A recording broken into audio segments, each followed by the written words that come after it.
Everyone, welcome to Amrita's blog. नमस्कार सगळ्यांना. तर आज मला थोडंसं लेट झालं होतं उठायला आणि म्हणजे 7:30 वाजले होते. तसं तर मी थोडं लवकरच उठते कारण की आता सध्या 2-3 दिवसापासून वातावरण इकडे खूपच खराब होत चाललं आहे. म्हणजे सकाळी एकदम थंडी वाजते, त्यामुळं चांगली झोप लागते आणि रात्री थोडंसं गरम होतं दुपारी वगैरे आणि सकाळी छान थंडी सुटते, त्यामुळं मस्त झोप लागून जाते.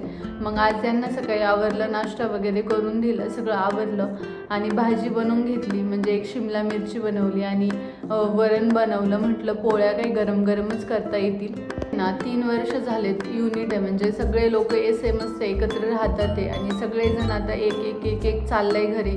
तर त्यांना पण आता खूप वाईट वाटतं. आता मध्ये एकदाही गेला त्या तर खूप रडत होत्या. म्हणजे प्रत्येकाला इथं आठवणी राहिलेल्या असतात, सगळ्या सोबत राहतात प्रत्येकीचं. म्हणजे आपण जसं गावाकडं राहतो तर मला इथं आल्याच्यानंतर एक एक्सपिरियन्स आला बाबा की कधी आपल्याला कोणतीही अडचण आली ना तर कधीच कोणी नाही म्हणत नाही. कोणतीही गोष्ट असू द्या लगेच बोलतात घेऊन जा. काही असा आपल्याकडे गॅस वगैरे संपला ना किंवा काही इथं छोट्या मोठ्या अडचणी येतच राहतात. कसं आहे ना, म्हणजे सगळे सोबत राहतात. म्हणजे हिंदी लोक आहेत, पंजाबी वगैरे, परत आपले मराठी लोक सगळेजण.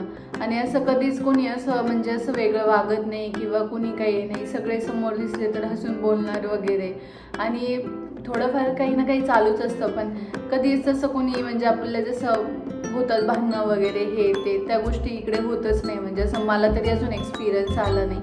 आणि आपण कसं ना इथे अडचणी वगैरे झालं, काही छोट्या मोठ्या गोष्टी लागत असल्या किंवा कोणतीही गोष्ट कशी असू दे कोणी पण लगेच हेल्प करतं. छोटे मुलंसुद्धा म्हणजे आपण एखादं काम सांगितलं ना तर लगेच ऐकणार. म्हणजे असं नाही बोलणार की नाही मी नाही करणार वगैरे, लगेच म्हणणार की हां आंटी आम्ही करतो वगैरे. म्हणजे इतकं छान वळण आहे. म्हणजे प्रत्येकाने इतकं चांगलं वळण वगैरे लावलेलं आहे मुलांना. कधी असं वात्रटसारखं बोलणार नाही. म्हणजे असं असतं ना की हा चला जा मी नाही करत हे नाही करत, तर कधीच नाही. म्हणजे कसं कधी बोलणार नाही, व्यवस्थित येणार बसणार आणि थोडेफार लहान मुलं म्हणजे मस्ती करणारच, पण खूप छान प्रकारे बोलतात वगैरे.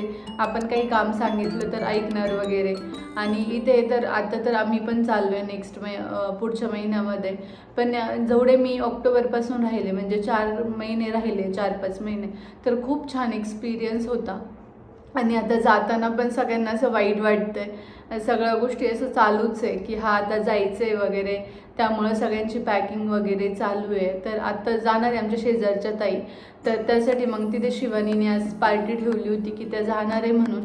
तर आता तिकडेच जायचं आहे मला 11 वाजता, म्हणून लवकर आवरलं वगैरे सगळं. आणि चला तिथे गेल्यावर पाहूया काय मज्जा मस्ती.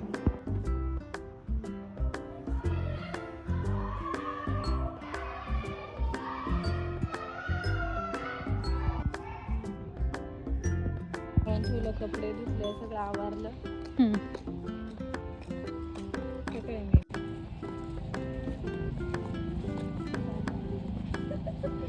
मारली, शांत बसली ना आता. मग साव हसून दाखव आता एकदा. तुला खाऊ खायचंय ना तिथे गेल्यावर.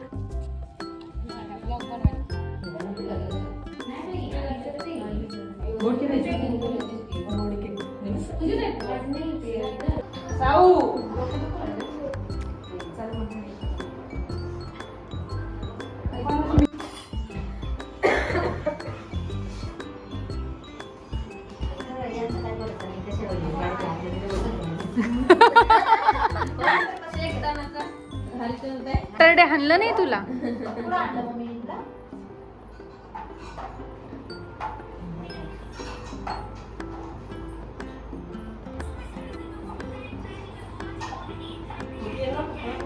एवढी हुशार झाली घरात आली की चॉकलेट बोर्ड दाखवती, चॉकलेट घेते लगेच बाहेर.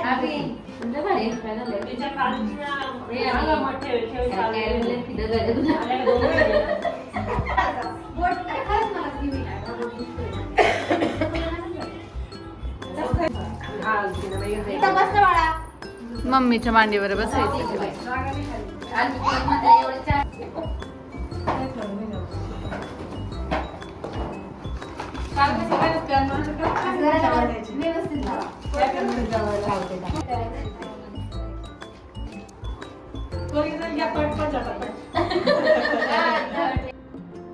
चेस करताना बांगड्या असतात ते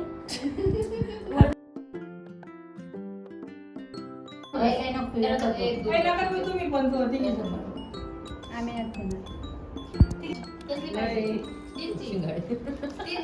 कसली वेगळी वाटली बरी. मला सकाळी त्यांनी विचारलं कुणाच्यात, तर मी शिवानी नाव सांगितलं. मला ती म्हणजे समोसे, जिलेबी, फरसन, बिस्किट वगैरे, कोल्ड्रिंक वगैरे घेऊन आली होती आणि सगळ्यांनी मस्त एन्जॉय केला. आणि त्याच्यानंतर थोडा वेळ टाईमपास चाललेला होता सगळ्यांचाच, कारण की 11, 11:30 वाजता गेलो होतो. सगळ्यांना कामं पण आवरायचे होते घरी जाऊन, म्हणजे स्वयंपाक वगैरे बाकी होता, सगळ्यांना आवरायचं होतं. तर मग तिला पण थोडी मदत करू लागले सगळेजण आणि थोडं आवरलं वगैरे आणि आम्ही तिथून निघालो नंतर.